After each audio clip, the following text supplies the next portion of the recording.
मनमोहना मुरलीधरा नंदनंदना राधा माधवा। मनमोहना मुरलीधरा नंदनंदना राधा माधवा।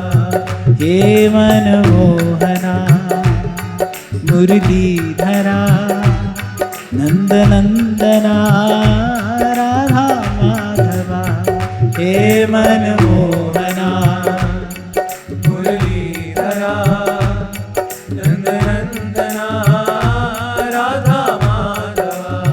हे मनमोहना मुरलीधरा नंदनंदना राधा माधवा।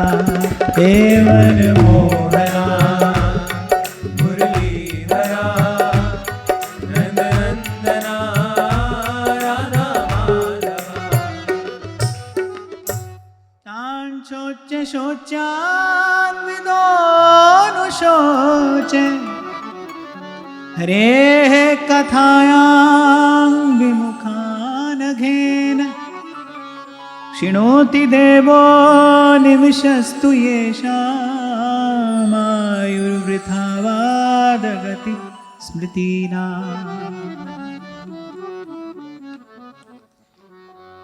तो संत ना होते तो भाई हम जैसे जीव तो जल मरते। संतों को होती है हमारी दुर्दशा देखकर हमारी चिंता।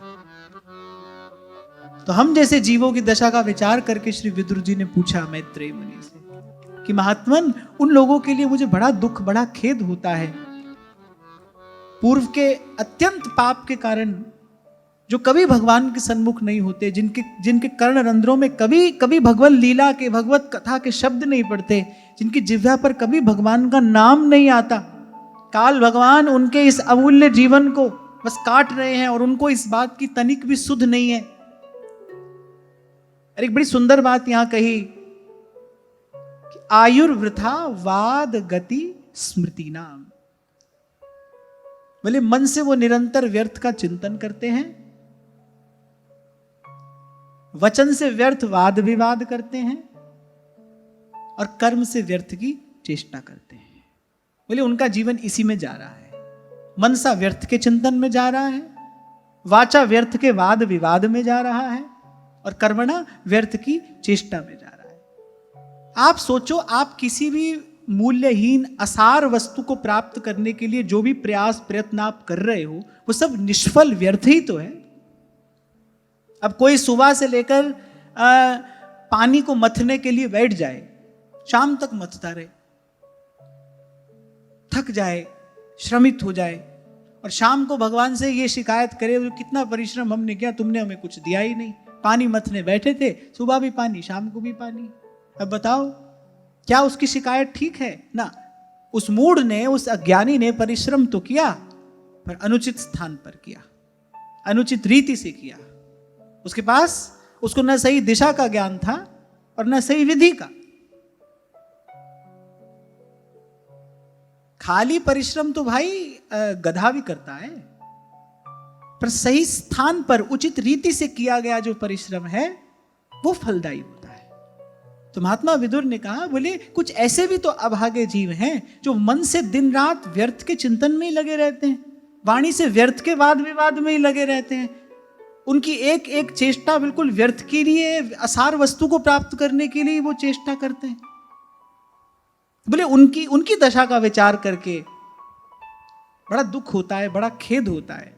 अरे आप कृपा करिए, हम दीनों पर कृपा करिए, आप कृपा करने वाले हैं।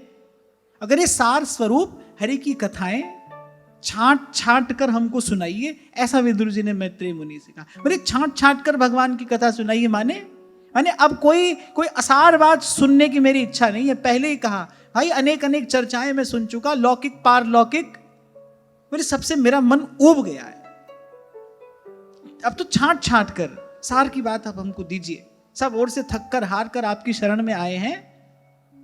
भगवान ने आपको मेरा गुरु बनाकर मेरे जीवन में भेजा है। आप सदगुरु स्वरूप हैं। भगवान ने आज्ञा दी है कि आपसे आकर मैं ये दिव्य ज्ञान ग्रहण करूं। सो अब आप मुझ पर कृपा करिए और मुझे उस सार वस्तु का दान करिए।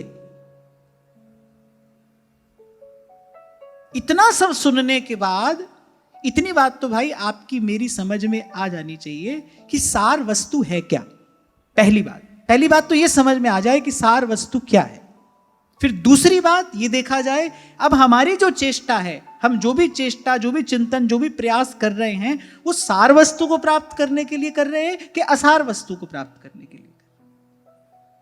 अब सार वस्तु क्या है? एक ही है। असार बहुत सारी हैं, उनकी तो गणना कोई कर नहीं सकता। असार वस्तुएं बहुत हैं, सार वस्तु केवल एक है। क्या है?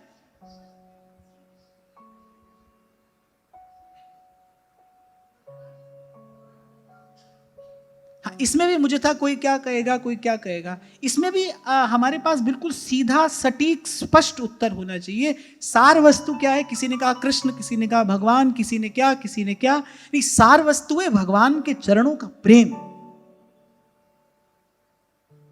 इसमें भी इसीलिए मैंने कहा हमारा उत्तर बिल्कुल सीधा स्पष्ट सटीक होना चाहिए। इसलिए मैंने कहा पहली बात तो ये जान लो, इतनी चर्चा सुनने के बाद कम से कम इतना समाधान तो हमारा हो जाए, भाई सार वस्तु है क्या? सार वस्तु क्या है? सार वस्तु है भगवान के चरणों का प्रेम। भगवत प्रेम सार वस्तु है। प्रेम के बिना तो कुछ भी सार हो नहीं सकता। प्रेम ही सार है। मैं कहा करता हूं आपसे, प्रेम ही सार है, प्रेम ही परम है, प्रेम ही है जिससे आगे और कुछ नहीं है। आदि मध्य अवसान प्रेम ही है, वही सार वस्तु है। उसी को प्राप्त करना, यही हमारे जीवन का लक्ष्य हो, यही हमारा उद्देश्य हो, तब तो हम हुए साधक। यदि सार वस्तु के लिए प्रयास कर रहे हैं तो पहली बात तो यह निश्चित हो जाए सार वस्तु क्या है। हो गई, भगवान का प्रेम सार वस्तु है। अब देखो, अब अपने जीवन को देखो भाई, मैं जो दिन रात मैं बोलता हूं, क्या मैं भगवान के प्रेम को प्राप्त करने के लिए बोल रहा हूं? ये जो मैं दिन रात सोचता हूं, क्या मैं भगवान के प्रेम को प्राप्त करने के लिए सोच रहा हूं, या मेरा चिंतन बिल्कुल व्यर्थ का ही है? मुझे केवल भूत भविष्य की ही चिंता और शोक है, और मेरे द्वारा जो भी चेष्टा होती है, क्या उस चेष्टा से कोई संभावना है भगवान का प्रेम प्राप्त होने की? और यदि नहीं, तो फिर सोई है गंवार जिसकी ओ नहीं प्यार, नहीं पायो दरबार या नंद के कुमार को, नहीं पायो दरबार या नंद के कुमार। फिर सोई है गंवार, वो अपने आप को कुछ भी समझता रहे, फिर यदि इतना नहीं जानता तो फिर कुछ नहीं जानता, और जो ये जानता है वो सब जानता है। नीति निपुण सोई चतुर सयाना, श्रुति सिद्धांत नीक ते ही जाना, सोई कवि कोविद सोई रणधीरा, जो छल छाड़ भजय रघुबीरा। जो ये नहीं जानता वो कुछ नहीं जानता, और जो ये जानता है कि मुझे क्या प्राप्त करना है, ना उपजय ना बीन से संतन सुखदाई, कहे मलू का जान के मैं प्रीत लगा। ये जो एक उदाहरण दिया ना मैंने आपको, भाई अब कोई पानी मथने बैठा है, अब शाम तक आ गया पसीना, अब कह रहा है भाई सुबह से शाम तक परिश्रम किया, मिला कुछ नहीं। किसका दोष है? विधाता का दोष है? नहीं, इसमें अपना ही दोष है। अब जो भाई संसार से सुख प्राप्त करने की चेष्टा में, चर्चा में, चिंता में लगा है, तो भी पानी ही मथ रहा है, उसको मिलने वाला कुछ नहीं है। एक जन्म नहीं, अनेक जन्म, जन्म जन्म मिलेगा कुछ नहीं। इसके बाद भी आपकी रुचि है, आप करो। कल भी मैंने आपसे कहा था, कर्मण्येवाधिकारस्ते, ईश्वर ने आपको स्वतंत्रता दी है कर्म करने की, आपकी इच्छा हो आप करो। आप हमारे पास तक आए हो तो हमारा आपके प्रति इतना कर्तव्य बनता है, भाई इतनी बात आपको बता दें। इसीलिए कल एक छोटा सा भाव मैंने आपको निवेदन किया था कि वो शब्द मुझे बड़ा प्रिय है कि भगवान अवधवासियों से कहते हैं, कह रहे अनारंभ अनिकेत अमानी। और मैं समझता हूं कि इतना आप और मैं प्रयास करें तो कर सकते हैं। और मुझे लगता है कि आप साधक हो, अभी 2 दिन पहले मैंने आपसे कहा सावधानी ही साधना है, तो इतनी सावधानी तो एक साधक को रखनी चाहिए कि भाई अब कोई नया बखेड़ा खड़ा नहीं करें। नया संकल्प मन न करने पाए, नया नवीन संकल्प ना हो, और कम से कम स्वार्थपरक संकल्प तो बिल्कुल ना हो, जिसमें केवल अपने सुख की इच्छा हो, जिसमें केवल अपने ही सुख की चिंता हो, ऐसा स्वार्थपरक संकल्प तो बिल्कुल ना हो। प्रयास पूर्वक भी अपने घर के मंदिर को स्वच्छ रखते हो कि नहीं रखते? और वहां भगवान ने अर्जुन से कहा गीता जी में, हृदय से अर्जुन तिष्ठति, जो भगवान का वास्तविक मंदिर है उसको स्वच्छ रखना भी तो हमारा कर्तव्य है ना भाई। मन मंदिर भी तो स्वच्छ रखें। स्वार्थपरक कोई भी संकल्प ये मन मंदिर को दूषित करने वाला है। मन मंदिर का भी मार्जन तो हमको नित्य करना चाहिए ना। जहां भाव रूप प्रभु विराजमान रहेंगे, क्योंकि मन ही मिलावे राम से और मन ही करे फजीत, जन्म जन्म का साथी कौन है? अब जब तक भगवान नहीं मिले, जब तक मन प्रभु से नहीं मिल जाता, तब तक जीव का जन्म जन्म का साथी मन ही तो है। मन साथ आया है, साथ जाएगा। जब तक प्रभु से नहीं मिल जाते, भाई इस मन की थोड़ी संभाल तो करनी चाहिए। और उस स्थिति में तो और अधिक संभाल करनी चाहिए जब मन के पास बुद्धि ना हो। बालक समझदार हो, बुद्धिमान हो, तो मां फिर निश्चिंत हो जाती है। बालक भोला हो, बालक को व्यवहार की बहुत अधिक सूझबूझ ना हो, फिर तो भाई मां दिन रात उसकी संभाल करती है। मन के पास तो बुद्धि है नहीं, तो ऐसी स्थिति में तो भाई मन की और संभाल करनी चाहिए। और बस इतनी ही संभाल पर्याप्त है, कोई नया संकल्प हम ना करें। सब बातों को समेट कर एक आध शब्द कोई मिल जाए ना, तो समझने में सरलता होती है। जैसे मैंने कहा भाई सार वस्तु क्या है, अब इतनी बात में भी आप लोगों ने अनेक अनेक उत्तर दिए। किसी ने कहा कृष्ण है, किसी ने कहा गुरु है, किसी ने कहा भगवान है। नहीं, सार वस्तु भगवान का प्रेम है। पहले इतनी बात स्पष्ट हो जाए। जैसे मैंने आपसे कहा पाप क्या है, तो अपने आप को देह समझना पाप है। भूल क्या है, संसार से सुख की आशा लगाना भूल है।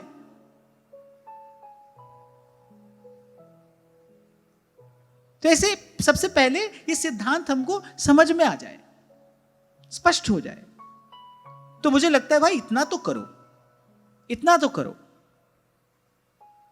कि कोई नया संकल्प मत करो, स्वार्थपरक तो बिल्कुल मत करो। और यदि मन में उठे, क्योंकि मन पर अभी हमारा नियंत्रण नहीं है, यदि फिर भी मन में कोई स्वार्थपरक संकल्प उठे तो जाओ भगवान की शरण में। श्री डोंगरे जी महाराज जी बात कहा करते थे, बोले किसी समय यदि मन न आए हाथ में और मन की चंचलता बहुत अधिक बढ़ जाए, तो बोले ऐसी स्थिति में गुरु निकट हो तो गुरु की शरण में जाओ, संत की शरण में जाओ, ये तो भगवान की शरण में जाओ। भगवान की शरण में जाओ अर्थात भगवान के नाम का आश्रय लो, भगवान से प्रार्थना करो, भगवान की स्तुति करो। आप देखो अभी अभी आज ये प्रसंग आगे आएगा कि जब कोई समाधान नहीं मिलता, देवताओं को भी क्या करते हैं, जहां है वहीं पर खड़े रहकर भगवान की स्तुति करते हैं, उन परम देव को प्रसन्न करने का प्रयास करते हैं, गुण गाते हैं भगवान का, भगवान के नाम का कीर्तन करते हैं, भगवान का गुण गाते हैं, भगवान की स्तुति करते हैं। होता क्या है, कहीं ना कहीं वो प्रकाश की किरण फूट पड़ती है, मार्ग दिखाई पड़ने लगता है। ऐसे ही हमारी दशा भी है भाई। यहां तक आ गए, अब अगला पग कहां धरना है, कभी कभी नहीं सूझता है, नहीं दिखाई पड़ता है। तो ऐसी स्थिति में प्रार्थना करो भगवान से। मन कभी बहुत चंचल हो रहा हो, नहीं संभल रहा हो, संत की शरण में जाओ, गुरु की शरण में जाओ, भगवान की शरण में जाओ। संत की शरण में जाना क्या है, सत्संग संत की शरण में जाना है। गुरु की शरण में जाना क्या है, गुरु से जो नाम मिला है उस नाम को जपना, ये गुरु की शरण में जाना है, गुरु की शरण में रहना है। भगवान की शरण में जाना क्या है, भगवान के नाम का कीर्तन, भगवान की स्तुति, भगवान से प्रार्थना, ये भगवान की शरण में जाना है। मैं प्रत्यक्ष रूप से कहीं किसी मंदिर या तीर्थ में जाने की बात नहीं कर रहा हूं। जहां आप हो भगवान वहीं पर विराजमान है। ऐसा प्रसंग भी आया एक बार, देवताओं ने कहा ब्रह्मा जी से चलिए, चलकर भगवान की स्तुति करते हैं। ब्रह्मा जी ने कहा चले कहां, भगवान कहां नहीं है, जहां है यहीं पर खड़े होकर भगवान की स्तुति करो, भगवान यहीं पर उत्तर देंगे। दौड़ धूप छोड़ो सखी, संत कहते हैं, अरे सब बाहर की दौड़ धूप छोड़ो, अंतर के पट खोल रे तो है पिया मिलेंगे, अंतर के पट खोल। तो इसीलिए भले आपको मैंने थोड़ा डांट डपट कर कहा, पर बात तो मैंने अच्छी ही कही ना, कि भाई संत मिले सार की बात पूछो, संत मिले उनसे सार की बात जानने का प्रयास करो। विदुर जी ने यही कहा महामुनि मैत्रेय से, अब हम सार की बात सुनाइए, मेरी कथाएं तो अनेक अनेक हैं, आप हमको छांट छांट कर पवित्र कीर्ति, भगवान की कीर्ति सुनाइए, भगवान की लीला सुनाइए, सार वस्तु का आप हमको दान करिए। और मुझे लगता है गुरु मिल गए, संत मिल गए, उसके बाद भी व्यर्थ के चिंतन में हमारा मन उलझा है, फिर जो वस्तु भगवान ने कृपा करके हमको दी, हमने उसका क्या लाभ लिया? ध्यान रखना, अभी आपसे मैंने कहा सार की वस्तु एक है और असार अनित्य वस्तुओं की गिनती नहीं है, वो अनेक अनेक हैं। ऐसे सार की बात बड़ी थोड़ी है, असार की बातों का कोई अंत नहीं है। आज तक नहीं आया, आगे कैसे आ जाएगा? और फिर वैसे भी अंधेरा अंधेरा करते, अंधेरे को गाली देते, हाथ में लाठी डंडा लेकर अंधेरे से लड़ते, तो अंधेरा दूर नहीं होता, नहीं होता। उसके लिए तो दीपक जलाना पड़ता है। और जो हम कह सुन रहे हैं, मैंने प्रथम दिन आपसे कहा था, मैं कोई कहानी नहीं सुना रहा हूं आपको कि किसी काल में यह घटना घटी। यह घटना घटी क्यों घटी, आपको और मुझे ये घटना क्या कह रही है, और अगर आपको और मुझे कुछ कह नहीं रही है, आपके मेरे कोई काम की बात इसमें नहीं है, फिर हम इसमें समय दे क्यों रहे हैं? नहीं, ये घटना आपको मुझे कुछ कह रही है। जिस जिस वक्ता ने भगवान की कथा सुनाई, उसकी विनम्रता क्या है? वो ये कह रहा है, भाई मैंने गुरुजनों से जो सुना है वो मैं आपको सुना रहा हूं, ये मेरे अपने मन की कोई बात नहीं है, जो मैंने पूर्वाचार्यों से सुना है, जो गुरुजनों से सुना है, वही मैं आपको सुना रहा हूं। पूछने वाला क्या पूछ रहा है, पूछने वाले की चतुराई क्या है, पूछने वाला कितना विवेकी है। कह रहे भाई कथाएं तो अनेक अनेक हैं, आप हमको सार की बात बताइए। श्री सुखदेव जी महाराज आए, महाराज परीक्षित ने यही बात कही, बड़ा थोड़ा सा समय बचा है हमारे पास, आप हमको सार तत्व का उपदेश करिए कि म्रियमाण को करना क्या चाहिए, जो मरने वाला है वो क्या करे, जिसके पास बड़ा थोड़ा सा समय बचा हो उसके लिए क्या साधन है। और म्रियमाण तो भाई आप मैं हम सब हैं। कान लगाकर सुनोगे तो ये कथाएं आपसे मुझसे भी कुछ कह रही हैं, ये आपको और मुझे भी कुछ सिखा रही हैं। ये जो शब्द हैं ये आपके मेरे जीवन को एक आकार देने के लिए है। जैसे कुम्हार होता है ना, अंदर हाथ सहारा देता है, बाहर चोट मारता है, किस लिए? पात्र को एक आकार देने के लिए।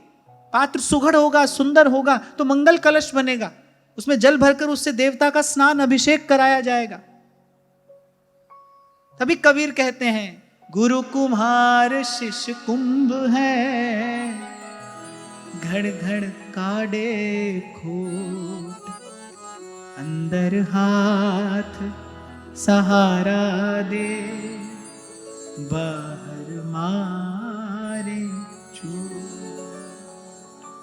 कुम्हार आकार देता है। ये जो शब्द हैं इसमें कुछ हमको अच्छे लगेंगे, कुछ हमको कठिन लगेंगे, कुछ हमको अरुचिकर लगेंगे। ये जो बात यहां से कही जाएगी ना, कुछ हमको अच्छी लगेगी, कुछ हमको कठिन लगेगी, कुछ हमको अरुचिकर लगेगी। जो अच्छी लगे वो भीतर से हाथ का सहारा है, और जो कठिन और अरुचिकर लगे वो बाहर से चोट है। लेकिन ये सब किया किस लिए जा रहा है? जीवन को एक आकार देने के लिए, हमको पात्र बनाने के लिए ये सब किया जा रहा है, कि हम पात्र बने और भगवान की कृपा ठहरे। उस दिन में मैंने आपसे कहा, भगवान को कहीं से आना थोड़ी है भाई, भगवान को मिलना थोड़ी है, भगवान तो नित्य प्राप्त हैं, हमें पात्र बनना है। ये सारी प्रक्रिया स्वयं को पात्र बनाने के लिए है। इसलिए मैंने कहा कुछ अच्छा लगेगा, कुछ कठिन लगेगा, कुछ अरुचिकर लगेगा, पर सबको यथावत स्वीकार करना पड़ेगा। अरे हमारे यहां पहले जो भोजन भी परोसा जाता था ना, उसमें षट रस होते थे। मीठा भी होता है, मीठा भी होगा, नमकीन भी होगा, उसमें कुछ कड़वा भी होगा, उसमें कुछ कसैला भी होगा, तभी भोजन को पूर्ण भोजन माना जाता है। उसमें सब रस होंगे, तभी भोजन में सब गुण होंगे। इसीलिए जो यहां भी कहा जा रहा है, इन शब्दों में भी कुछ मीठे होंगे, मधुर होंगे, कुछ थोड़े कठोर भी होंगे। जो अनुशासनात्मक शब्द हैं वो कठोर होंगे। और ये तो जीव का सहज स्वभाव है ना भाई, क्योंकि जीव प्रमादी है, ये उसका सहज स्वभाव है। अनुशासन संबंधी कोई भी बात ये उसको सीधे सीधे अच्छी नहीं लगेगी। पर भाई हम मनुष्य हैं, भगवान ने हमको योग्यता दी है। हम केवल सरल के लिए नहीं बने, हम कठिन के लिए भी बने। हम केवल सरल के लिए नहीं बने हैं, हम कठिन के लिए भी बने हैं। पशु के पास ऐसी योग्यता नहीं है कि रसोई में भोजन बना कर पा सके। जो मिलता है बेचारा वही पाता है, प्रकृति जो देती है वो पाता है। लेकिन हमें प्रकृति जो देती है, हमें उससे वस्तु सिद्ध करनी आती है। मनुष्य के पास ये योग्यता है, प्रकृति ने हमें जो दिया है हम उससे कुछ सिद्ध कर सकते हैं। ऐसे ही हम कठिन के लिए भी बने, हम सरल के लिए भी बने। और मुझे तो लगता है कि सरल को कठिन कर ले, यही यही यही मनुष्य की क्षमता है, जो दुर्गम को सुगम कर ले, जो किसी भी प्रकार से नहीं पाया जाता। आप देखो मनुष्य का जीवन उसको भी प्राप्त करा देता है। मोक्ष द्वारम अपावृतम, कहां संत इस शरीर की महिमा गा रहे हैं।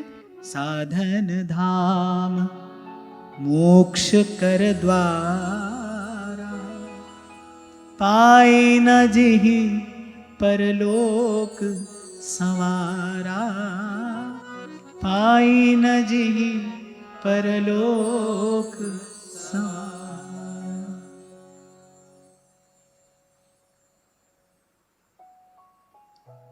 तो मैत्रेय मुनि जी ने उत्तर देना आरंभ किया। सबसे पहले तो प्रसन्न हो गए। देखो कितना सुंदर प्रश्न आपने हमसे पूछा।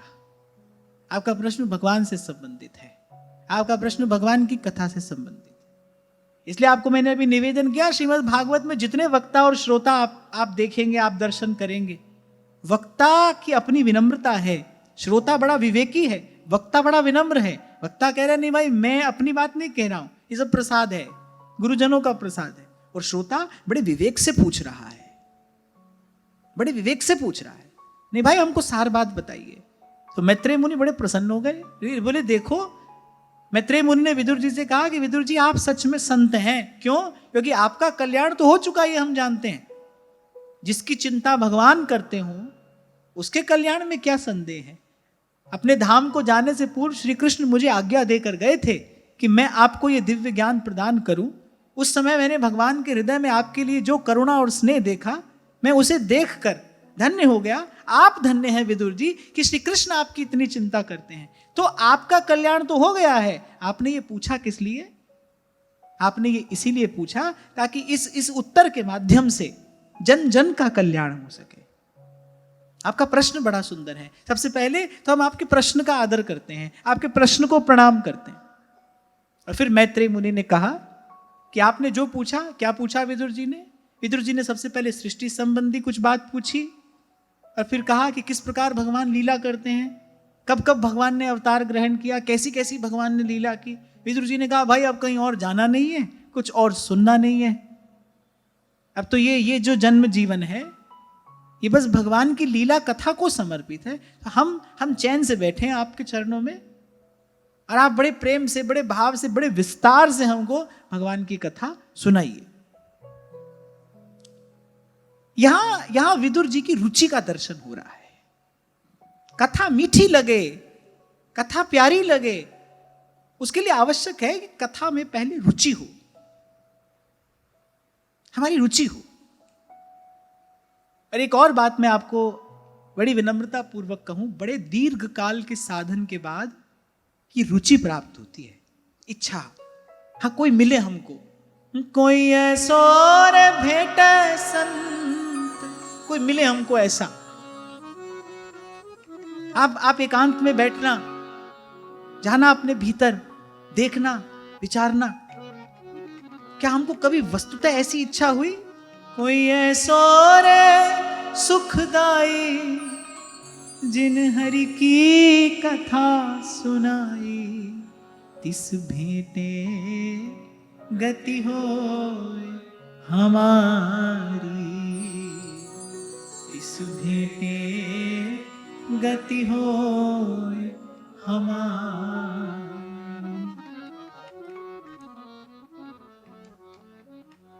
विदुर जी को रुचि है, भाई बड़े बड़े विस्तार से हमको सुनाइए, भगवान की कथा सुनाइए। तो मैत्रेय मुनि ने कहना आरंभ किया। मैत्रेय मुनि ने एक रहस्य की बात बताई। ये जिस सृष्टि का आप दर्शन कर रहे हैं, ब्रह्मा जी ने इसकी रचना की, पर ब्रह्मा जी की सृष्टि रचना से पूर्व भी एक घटना घटी थी।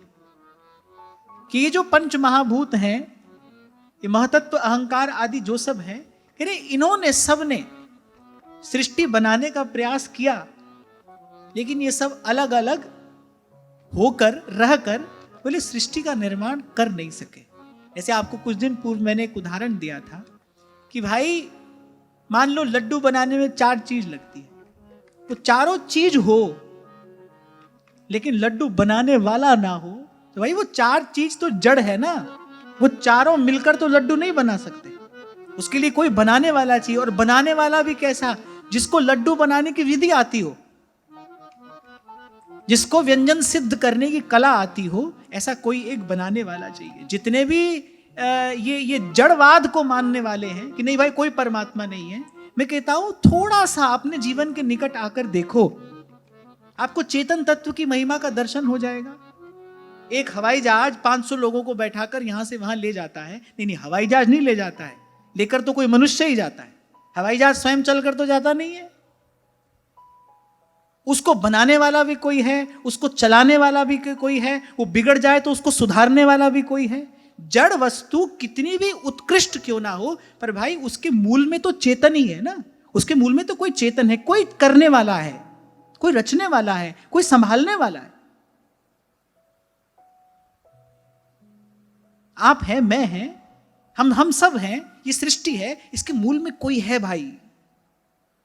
श्रीमद् भागवत में आद्योपांत सब जिज्ञासाओं का समाधान है, इसमें सब प्रश्नों का उत्तर है। तो मैत्रेय मुनि ने कहा बड़ी अद्भुत घटना घटी। पृथ्वी, जल, अग्नि, वायु, आकाश, महतत्व, अहंकार, बोले जितने भी सब भूत आदि गण हैं जो भगवान के अंश हैं, बोले इन सब ने अलग अलग रहकर सृष्टि का निर्माण करने का प्रयास किया, लेकिन सृष्टि बनी नहीं। तब समझ में आई, बोले हम कितने भी समर्थ क्यों ना हो जाएं, पर काम तो राम की कृपा से ही होगा, काम तो भगवान की कृपा से ही होता है।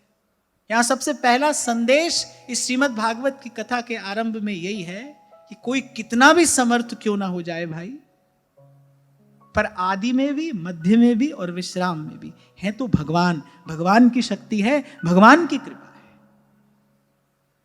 सबसे पहला जो दर्शन यहां श्रीमद् भागवत की कथा के आरंभ में हो रहा है, भाई कितना भी समर्थ कोई क्यों ना हो, लेकिन भगवान की कृपा के बिना कार्य सिद्ध नहीं हो सकता। कार्य सिद्धि के लिए तो भगवान की कृपा चाहिए, भगवान की अनुकूलता चाहिए, भगवान की स्वीकृति चाहिए। तो पृथ्वी, जल, अग्नि, वायु, आकाश, ये सब पंच महाभूत लगे हैं कि भाई हो जाए सृष्टि का निर्माण, लेकिन सृष्टि बनी नहीं। क्यों? क्योंकि बनाने वाला कोई नहीं है। जो बनाने वाला है वो दूर बैठा लीला देख रहा है। तो ऐसे ही हम भी जब अपनी सामर्थ्य पर कुछ करने का प्रयास करते हैं ना, प्रभु दूर बैठे देखते रहते हैं। लेकिन मैंने कहा पहला सिद्धांत यहां पर प्रतिष्ठित हो रहा है कि भाई कार्य तो कियो। सूरदास जी कहते हैं, संतों की बात बड़े बड़े सीधे सहज से समझ में आ जाती है। सूरदास जी कह रहे भाई कियो गोपाल ही को होए, बोले जो अपनो पुरुषार्थ माने, बोले सोई झूठो है। सोई जो कहे मैंने किया है, बोले वो झूठा है। इसीलिए गुरु साहब अपनी वाणी में सबसे पहला शब्द क्या कहते हैं? यानी कर्ता। पहले कहा एक ओंकार सत नाम, उसका नाम सच है, और फिर कहा कर्ता। भाई करने वाला वही है, एक उसकी कृपा के बिना नहीं होता। सब कुछ भी हो पर उसकी कृपा ना हो तो बोले कार्य नहीं होता है। और मैं कहता हूं कुछ ना हो, भगवान की इच्छा हो तो कियो गोपाल ही को होए। इसीलिए भी थोड़ी देर पहले मैंने आपसे कहा ये एक श्लोक कुछ कह रहा है। एक तो इसका अभिधार्थ है, श्लोक का एक श्लोकार्थ है, एक उसका भावार्थ है, एक उसका गूढ़ार्थ है। एक तो श्लोक का अर्थ है, सीधा अर्थ है, एक उसका भावार्थ है, एक उसका गूढ़ार्थ है। तो यहां ये गूढ़ार्थ प्रकट हो रहा है कि पृथ्वी है, जल है, अग्नि है, वायु है, आकाश है, सब है, लेकिन संसार नहीं है। क्यों? क्योंकि बनाने वाला नहीं है।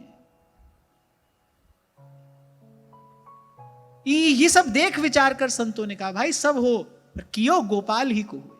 इसलिए कोई भूल से अपने आप को कर्ता न समझे, अपने आप को कर्ता न माने। ब्रह्मा जी ने यही प्रार्थना तो भगवान से की, प्रभु सृष्टि की रचना तो मैं करूं आपकी कृपा से, आपकी आज्ञा से, पर कहीं मैं अपने आप को सृष्टि को बनाने वाला न मान बैठूं। सृष्टि को बनाते हुए मैं कहीं अपने आप को बनाने वाला ना मान बैठूं। आपकी कृपा रहे और मुझे इस बात का सदा स्मरण रहे कि करने वाले आप हैं। आप सोचो, इतनी सी बात हमारे जीवन में आ जाए तो आप देखो कितने अनर्थ हमारे जीवन से दूर हो जाएं। अपने आप को कर्ता मानकर ही तो हम जग जंजाल में फंसते हैं। हमने तुम्हारे लिए किया, तुमने हमारे लिए क्या किया? अरे भाई, ना हमने किया, और जब हमने किया नहीं तो फिर हमको आशा क्यों है? आप देखो, सारी बात यहीं पर समाधान हो जाए। हम इतनी सी बात मान लें, स्वीकार कर लें, भाई करने वाले ने किया है। संत इसी भाव को अपने जीवन में उतार लेता है और दिन रात मौज में रहता है, आनंद में रहता है। तभी तो ये पंक्तियां मुझे इतनी प्यारी है, मैं बार बार गाता हूं। देत लेत है आप ही, पलटू पलटू सो। बड़े प्रसिद्ध महापुरुष थे ये पलटू साहब, अयोध्या के पास के रहने वाले। बड़ी प्रसिद्धि, बड़ा यश। जैसे काशी में कबीर कबीर होता था, ऐसे यहां लोग पलटू पलटू कहते थे। और ये अपनी कुटिया में बैठे बैठे हंसते थे। बोले देखो, कोई दे रहा है, कोई ले रहा है। देत लेत है आप ही, पलटू पलटू सो। फिर कह रहे हैं भाई पलटू पलटू सोर, अब क्या करें? पलटू पलटू सोर राम की ऐसी इच्छा, कौड़ी घर में नहीं आप मैं मांगू भिक्षा। बोले देखो, हमारे घर में फूटी कौड़ी नहीं है, और कोई कहता है कि आपके आशीर्वाद से मेरा भंडार भर गया। तो क्या करे राम की ऐसी इच्छा? कौड़ी घर में नहीं आप मैं मांगू भिक्षा, अदना के सिर छत्र पैज की करे बढ़ाई। क्या करूं, मेरे साहेब का स्वभाव ऐसा है। अरे अदना के सिर छत्र, जहां की कृपा पंगुगिरी लंघे और रंक चले सिर छत्र धराई। अदना के सिर छत्र पैज की करे बढ़ाई, राई पर्वत करे करे पर्वत की राई। मैं आपको बताया था ना, ये बात एक महात्मा ने कही थी। किसी ने पूछा, बोले ठाकुर जी दिन भर करते क्या है? बोले यही करते हैं, राई पर्वत करे करे पर्वत की राई। लीला अगम अपार सकल घट अंतर जामी, खाए खिलाए आप देत हमको बदनामी। मुँह से भया न होएगा साहिब करता मुँह, देत लेत है आप ही पलटू पलटू सो। अब बताओ, ये आपकी मेरी कहानी है कि नहीं? हम बार बार संसार से निराश क्यों होते हैं? क्योंकि हमको आशा है। आशा क्यों है? हमको लगता है भाई हमने किया, हमको नहीं मिला। बताओ ऐसा है कि नहीं? ऐसा है ना। संसार से निराश होने का कारण क्या है? संसार से आशा। संसार से आशा क्यों है? तो हमको लगता है भाई हमने किया, हमको नहीं किया। माता पिता वृद्ध हो गए, बालक चला गया, माता पिता को बड़ी निराशा हुई, क्योंकि बालक से सेवा की आशा थी। क्यों आशा थी? भाई हमने पैदा किया, हमने पाला पोसा, हमने बड़ा किया, हमको कुछ नहीं मिला। हाँ ठीक है, व्यवहारिक दृष्टि से देखो तो सब ठीक है, पर मैंने कहा एक व्यवहारिक सत्य है, एक पारमार्थिक सत्य है। पारमार्थिक सत्य की दृष्टि से देखो तो भाई नहीं किया ही किसी और ने, करने वाला कोई और है। इसी को तो कहते हैं त्वदीयम वस्तु गोविंद तुभ्यमेव समर्पय। करते चलिए, लेकिन भगवान को निवेदन करते चलिए। अपनी गांठ में रखो मत। अपनी गांठ में तो एक बस हरि नाम का हीरा रहे, बस उसको बांधो, बाकी कुछ अपने पास मत रखिए। कभी कभी कोई कहने वाला काम की बात कह देता है सीधे सरल शब्दों में। वो कहता है कि सफर का मजा लेना है तो फिर सामान कम रखिए। फिर आपके पास सामान कम हो, आपकी गठरी बड़ी भारी ना हो। यदि सफर का मजा लेना है तो सामान कम रखिए। अब हैं तो भाई हम भी एक सफर पर ना, हम भी तो एक सफर पर है, हम भी तो एक यात्रा पर है। आपको लगता हो कि भाई नहीं हमारा तो ये रहन बस ही रहा है, तो बड़ी भूल है। वस्तुतः तो हम यात्रा पर हैं। अगर सफर का मजा लेना है फिर सामान कम रखिए। अच्छा, इस बात से थोड़ा लाभ मैंने अपने व्यावहारिक जीवन में भी लिया। एक समय था जब मुझे बहुत यात्रा करनी पड़ती थी, तब मैंने जिस दिन ये बात पढ़ी, मैंने कहा भाई आज के बाद कहीं भी जाएंगे पर एक से अधिक बैग अपने पास में नहीं होना चाहिए, एक ही होना चाहिए। जो सामान ठूसना हो उसी में ठूस लो, एक इधर से पकड़ो, एक इधर से, एक किसी को पकड़ाओ। तो ये तो बड़ा मन बिखरता है। तो मैंने कहा भाई ये अच्छी बात है, इस बात से कुछ सीखना चाहिए। सफर का मजा लेना है फिर सामान कम रखिए, और जिंदगी का मजा लेना है फिर अरमान कम रखिए। अरमान माने आशा, फिर जीवन का सुख लेना है। आशा एक राम जी से दूजी आशा छोड़ दे। कितनी बार निराश हुए, और कब तक होगे भाई, अभी तक थके नहीं? कितनी बार निराश हुए, हताश हुए, थके नहीं अब तक। अरे अब तो छोड़ो। इसे कहते हैं सत्य की शरण में आना, क्योंकि सत्य क्या है, कर्ता एक है। यहां श्रीमद् भागवत में सबसे पहले इसी सिद्धांत की प्रतिष्ठा हो रही है, इसी का दर्शन कराया जा रहा है। सब हैं, कुछ कर नहीं सके, क्यों? क्योंकि भगवान नहीं है, क्योंकि कर्ता वही है।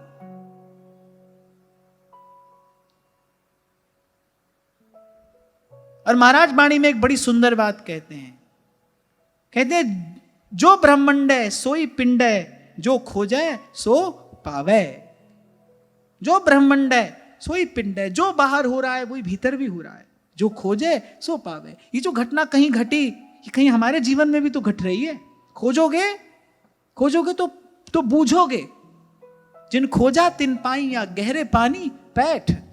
खोजोगे तो बूझोगे। कबीर बड़ी सुंदर बात कहते हैं, कह रहे ऐसे तो जो जीवन का सत्य है, सिद्ध समाद अंत नहीं पाया, लाग रहे सरनाई। ठाडा ब्रह्मा निगम उचारे, अलख न लख्या जाए। फिर समाधान क्या है? तत् तेल नाम किया बाती, दीपक दे उजियारा। ज्योत लाए जगदीश जगाया, बूझे बूझन हारा। जी गोपाल तेरा हारता, जी दयाल तेरा हारता। तो खोजोगे तो बूझोगे। ये उत्तर मिलता है यहां से। आप करता नहीं हो, आप जब अपने आप को करता मानोगे तब तो दुख उठाना पड़ेगा। और करने को हम विवश हैं, किए बिना नहीं रह सकते। शरीर से नहीं करोगे तो मन चिंतन आदि व्यापार में लगा है, फिर करें क्या? त्वदीयं वस्तु गोविंद तुभ्यमेव समर्पये। करते जाइए, भगवान के चरणों में निवेदन करते जाइए। ये जगन्नाथ की वास्तविक पूजा है। सुंदर कर्मों के पुष्प प्रभु के चरणों में सतत निवेदन किए जाएं। सुंदर सुंदर कर्मों के पुष्प चढ़ाइए भगवान के चरणों में, निवेदन करते चलिए। तो मैत्रेय मुनि ने कहा कि भाई जब नहीं हो पाई उन सब से सृष्टि रचना, तो अभी थोड़ी देर पहले मैंने आपको निवेदन किया, फिर एक उपाय है। फिर भाई भगवान की ओर देखो। फिर देवताओं ने, उन सब ने जाकर, पृथ्वी ने, जल ने, अग्नि ने, वायु ने, आकाश ने, ये सब भगवान का ही अंश है। एक और बात यहां पर बड़े ध्यान देने की है कि ये जो सृष्टि है, ये जिस सामान से बनी है ना, उस सामान के रूप में भी भगवान ही है। पवन गुरु पानी पिता, माता तरत महत। पवन गुरु पानी पिता, माता तरत महत। सत्य के अंजन से नेत्रों को आंजने के बाद ये दिव्य दृश्य दिखाई पड़ता है। पवन गुरु पानी पिता, माता तरत महत। दिवस रात दोए दाई दाया, खेले सगल जगत। सतनाम सतनाम सतनाम सतनाम सतनाम सतनाम सतनाम सतनाम।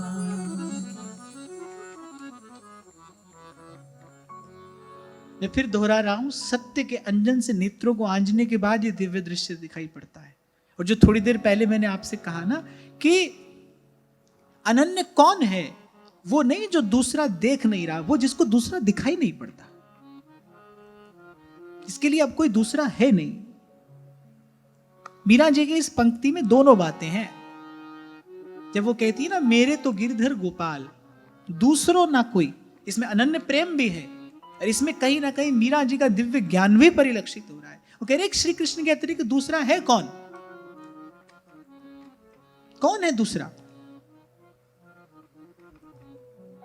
कल ही शंभू जी मेरे से बात कह रहे थे कि जब आप कभी ये प्रसंग सुनाते हैं ना कि मीरा जी ने पहले ही दिन कुल देवी को प्रणाम नहीं किया, तो बहुत लोग ये समझ लेते हैं कि भाई हम तो अब राधा वल्लभी हो गए, हमको अब किसी को प्रणाम क्यों करना है। वस्तुतः मीरा जी ने कुल देवी को प्रणाम करने का निषेध नहीं किया था। मीरा जी ने अस्वीकृति इसलिए नहीं दी थी कि मुझे किसी को प्रणाम नहीं करना है, क्योंकि सास ने पहले ये कहा कि यहां प्रणाम करने से तुझे ये मिलेगा। मीरा जी ने कहा मुझे ये व्यापार किसी के साथ में नहीं करना है। अरे भक्त का हृदय तो कैसा है, सिय राम मैं सब जग जानी, करऊं प्रणाम जोरी जुग पानी, करऊं प्रणाम जोरी जुग पानी। जो अपने हाथ में आए हुए विष के प्याले में गिरधर गोपाल देख रही है, वो क्यों किसी देवी देवता का अनादर करने लगी? नहीं, यहां किसी देवी देवता का अनादर नहीं है, यहां वस्तुतः सकामता का अनादर है। व्यास जी लिखते हैं अपनी वाणी में, मरे में जिन मेरे गणेश पुजायो। व्यास जी कोई गणेश जी का अनादर नहीं कर रहे हैं, वो जो उन लोगों की जो सकामता है, व्यास जी उसकी निंदा करें, सकामता की निंदा है, इस वृत्ति की निंदा है।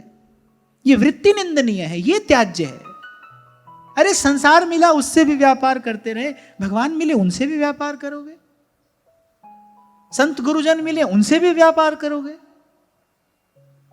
तो कहीं तो आकर हमारी उन्नति हो, कहीं तो आकर हमारी गति हो। यही बात तो विदुर जी ने कही मैत्रेय मुनि से कि मुझे जीव की बड़ी चिंता है, कैसे इनकी गति होगी। बोले जन्म जन्म से आयुर्वृथावाद गति स्मृति नाम, जन्म जन्म से उसी व्यर्थ के चिंतन में, उसी व्यर्थ की चेष्टा में, उसी व्यर्थ के वाद विवाद में जीव लगा है। बार बार वही करता है, पिसे पिसाए को पीसता है। कहते हैं कि ऊंट कटीली झाड़ियां भी खा लेता है, और जब वो उसको चबाता है तो उसके मुख के भीतर रक्त स्राव होता है। ऊंट को लगता है कि ये रस मुझे मिल रहा है, वो उसका स्वयं का रक्त ही है, लेकिन उसको लगता है कि ये बड़ा सुंदर रस मुझे मिल रहा है। यही जीव की दशा है। उसको लगता है मैंने सुख भोगा, नहीं, किसी ने सुख नहीं भोगा। विषय भोग जाता है मनुष्य को, यहां कहा, फिर उसकी आयु नष्ट हो जाती है, उसका अमूल्य जीवन उसके हाथ से चला जाता है। अंत में उसके हाथ क्या आता है? केवल उन्हीं विषयों की बढ़ी हुई तृष्णा। जो सुख भोगे उन्हीं की तृष्णा बढ़ी, उन्हीं की लालसा बढ़ी, उन्हीं की वासना बढ़ी। इसलिए व्यास जी कहते हैं कृष्ण शरण गए तृष्णा जयी है।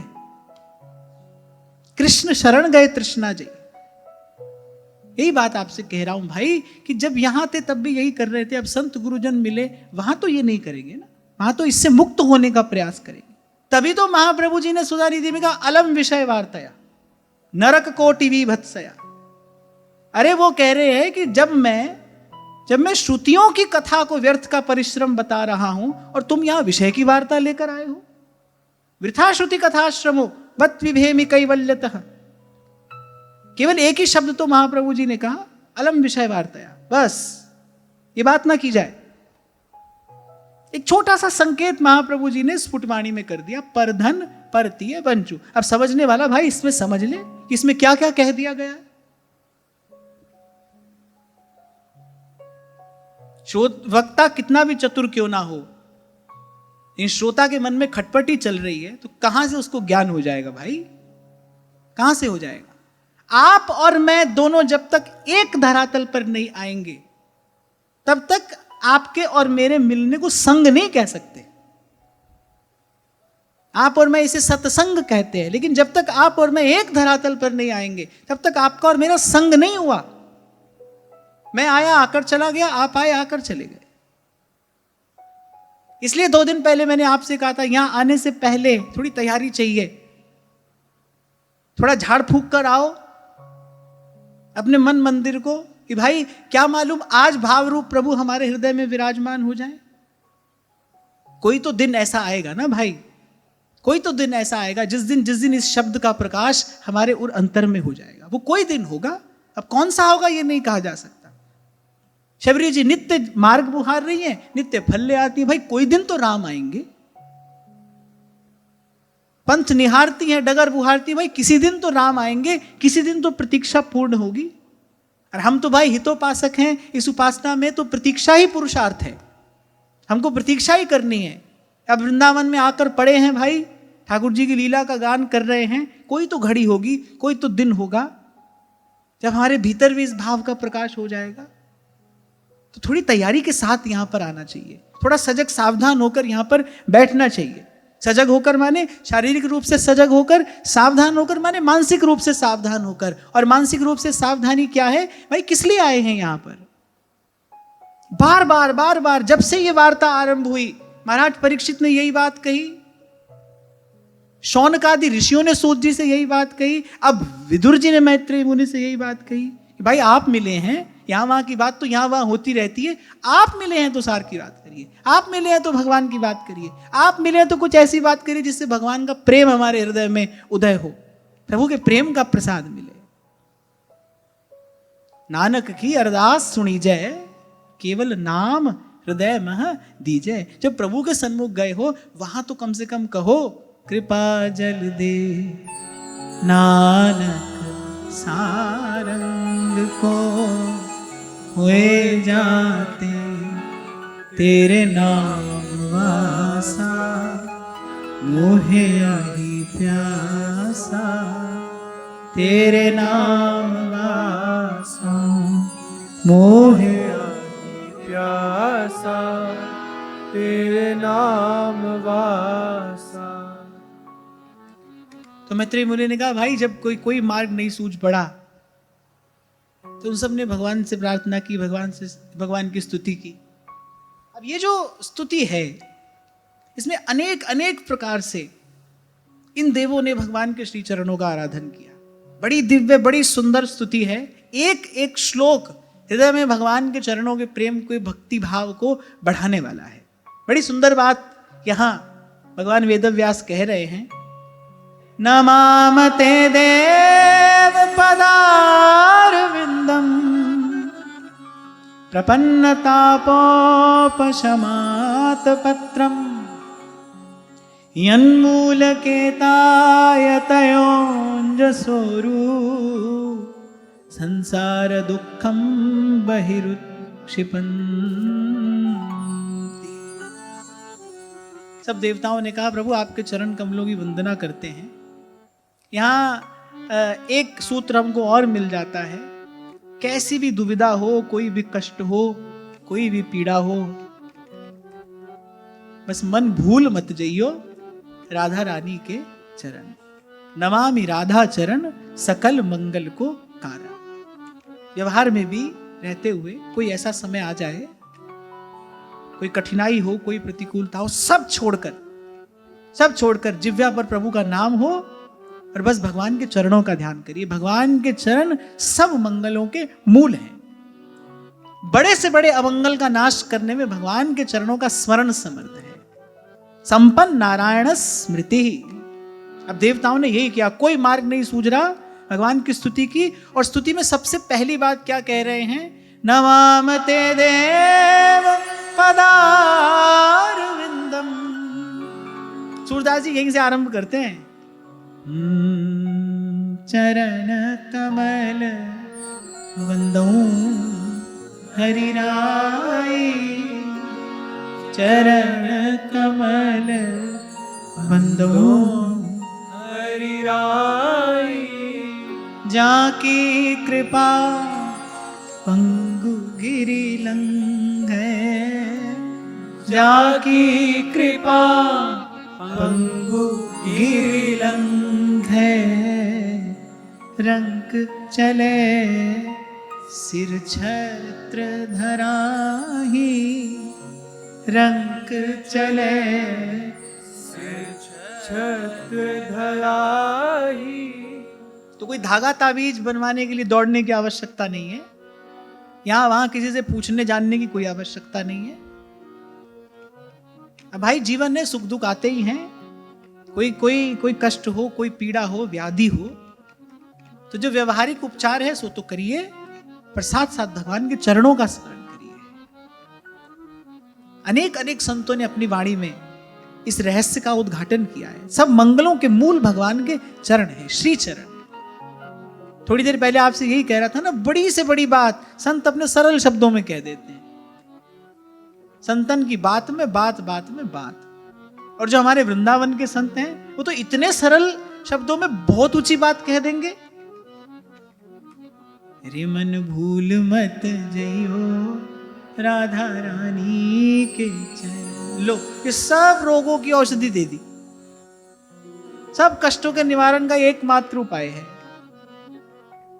राधा रानी के चरण, महारानी के चरण, रे मन भूल मत जइयो राधा रानी के चरण, रे मन भूल मत जइयो राधा रानी के चरण। देवताओं ने कहा कि आपके ये जो चरण है ना, ये शरण में आए हुए जीव के मस्तक के छत्र के समान है। चीत स्वामी ये पद लिखते हैं, हो चरणात पत्र की छैया, वो मैं तो आपके चरण कमल रूपी छत्र की छांव में ही रहता हूं। जहां की कृपा पंगुगिरि लंघे रंग चले सिर छत्र धराई। आप देखिए सूरदास जी भगवान के चरणों के सामर्थ्य की ओर आपका संकेत कर रहे हैं, आपका ध्यान ले जा रहे हैं। बहरो सुने मूक पुनि बोले, बहरो सुने मूक पुनि बोले, अंधेरे को सब कछु दरसाही। माने जो अपने प्रारब्ध से नहीं होता, अपने पुरुषार्थ से नहीं होता, वो इन श्री चरणों के आश्रय से होता है, इन श्री चरणों के भजन से होता है। और त्रिताप से दग्ध जो जीव है वो चैन की सांस लेता कहां है? बस यही इन्हीं चरणों की छांव में आकर लेता है। इसीलिए अति दुर्लभ जग में, अति दुर्लभ जग में, अति दुर्लभ इन चरणों की छैया। जय जय कृष्ण कन्हैया, जय जय कृष्ण कन्हैया, जय जय कृष्ण कन्हैया, जय जय कृष्ण कन्हैया। अगर इनका आश्रय लेने से यतिजन बड़ी बड़ी आसानी से, बड़ी सुगमता से इस भवरूप दुख को सदा सदा के लिए दूर करते हैं। अरे आपके उन चरणों के आश्रित हैं, आपके उन चरणों को प्रणाम करते हैं, बार बार प्रणाम करते हैं। ये बड़ी कृपा है श्रीमद् भागवत की। हम कहते सुनते कहीं और पहुंचेंगे और फिर श्रीमद् भागवत फिर से लाके श्री कृष्ण के चरणों में हमारा मन डाल देंगे। मन को मधुकर कर देती है श्रीमद् भागवत की कथा। मधुकर भमरा, उसका एक नाम मधुव्रत भी होता है, उसको मधु का ही व्रत है। मन भमरा थारे चरण कमल सो, ओ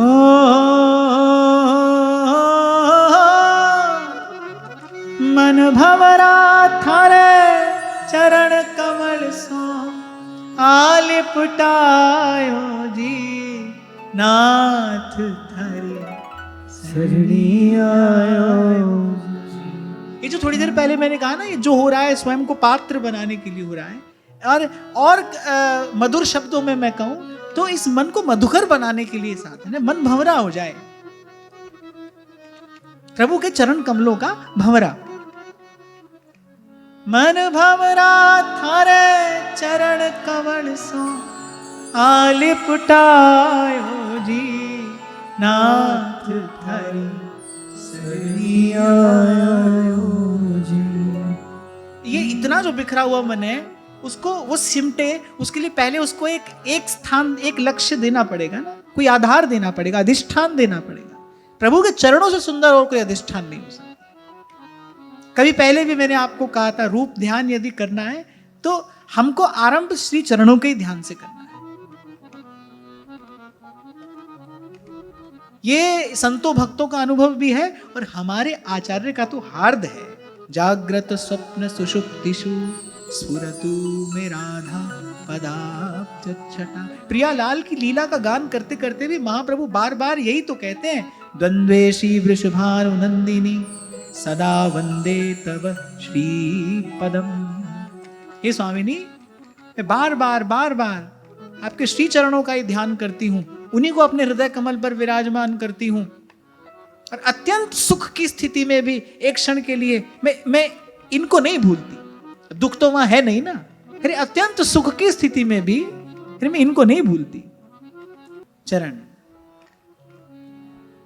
सूरदास स्वामी करुणामय, सूरदास स्वामी करुणामय, बार बार बंदों तिहि पाई, चरण कमल बंदों हरियाई। अभी तो मन मक्खी के जैसा है ना, मिठाई मिली तो मिठाई पे बैठा, मिठाई मिली तो मिठाई पे बैठा, विष्ठा देखी तो वहां जाकर बैठा। अभी तो मक्खी के जैसा मन है। मन को भंवरा बनाना है, मधुकर। उसका एक नाम है मधुव्रत, उसको मधु ग्रहण करने का ही व्रत है। जैसे एक तपस्वी तपस्या करता है, एक पैर पर खड़ा है, सर्दी गर्मी आंधी तूफान कुछ भी है, पर वो अपना आसन नहीं छोड़ रहा है, कठिन तपस्या कर रहा है। ऐसे मन एक आसन साध ले भाई, कुछ भी हो जाए, मन भगवान के चरणों से नहीं उठेगा। ये शरीर कहीं पड़ा रहे जाकर, पर छवि कंज चरण तिहारे बसो। आहा, ध्रुवदास जी कह रहे, देहु यही ध्रुव को ध्रुवताई। ध्रुव माने अटल अखंड भी होता है। ध्रुव का अर्थ अटल है, अखंड। ध्रुवदास जी कह रहे हैं, इस ध्रुव का नाम सफल करिए, मेरा जो नाम है वो सफल हो, मुझे यही ध्रुवता प्रदान करिए, मैं भी अटल हो जाऊं, अखंड हो जाऊं। कहां? अरे आपके चरणों में मेरी स्थिति अटल हो जाए, अखंड हो जाए। जो सुख दुख लगी रहे देह सो, मिट जाई अरुलोक बढ़ाए, संगत साध वृंदावन कानन, तुम गुण गानन मांझ बिहार, छवि कंज चरण तिहारे बसो उर, देहु यह ध्रुव को ध्रुवता। एक छोटा सा उदाहरण देकर वाणी को विराम देता हूं। व्यक्ति जब साइकिल चलाना सीखता है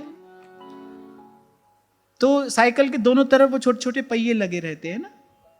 जब मैंने सीखी थी तब मैं अपनी बात बता रहा हूं, किस लिए भाई गिर नहीं जाए, चोट नहीं लगे।